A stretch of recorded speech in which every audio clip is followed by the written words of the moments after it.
ایسا سایہ نہ کائنات میں کبھی ہوا نہ کبھی ہوگا۔ میں چند حقائق پیش کرتے کہو بولنے کے لیے تو چاہیے بھی ہو ذرا کبھی۔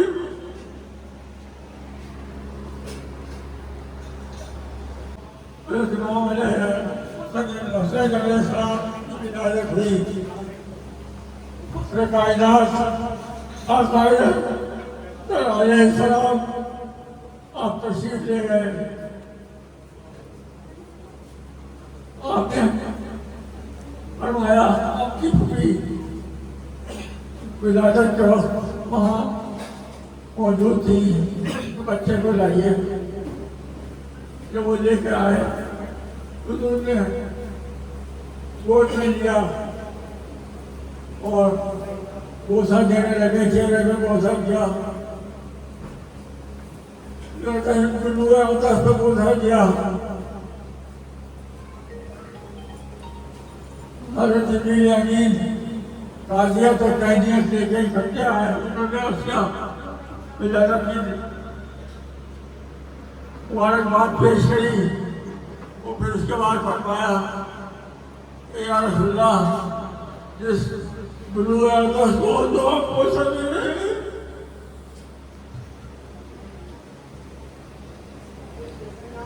آپ کی امت کے لوگ اس پہ پھیس رہے ہیں، کہیں دیکھ کرتے ہیں آپ دیدہ ہو گئے، رونے لگے۔ حضرت علی رحم اللہ وجہ جبری سید کائنات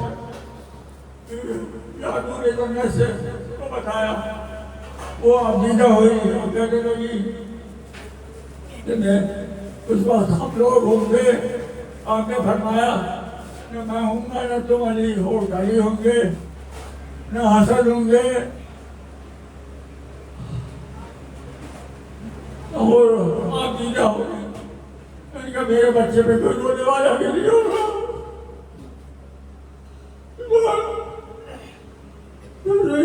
امین آتے ہیں اور اس کرتے ہیں کہ اللہ ارشاد فرماتا ہے کہ میں نے تمہاری اور تیرا عبادت تا قیامت کے لیے جاری کیا، اور 70,000 ملائک حضرت حسین علیہ السلام پر نوحہ کریں گے 40 دن تک۔ اقرب بھی ایک فرشتہ جو کسی خطا کی وجہ سے ہمارے پر سے محروم ہو گیا تھا، وہ سرکار کی خدمت میں سفارش کے لیے آیا تھا۔ سرکار نے ارشاد فرمایا کہ حسین کے جسم سے اپنا جسم ملاؤ، مس کرو، اس کو برکت مسد حسینی اس کے بالوں پر فرمایا۔ اللہ نے ارشاد فرمایا کاش کیا کہ اس کی نیابت میں 70,000 ملائک مسد حسین پر یہ ساری چاندی کرے، یہ دو چیز سالانہ آؤ۔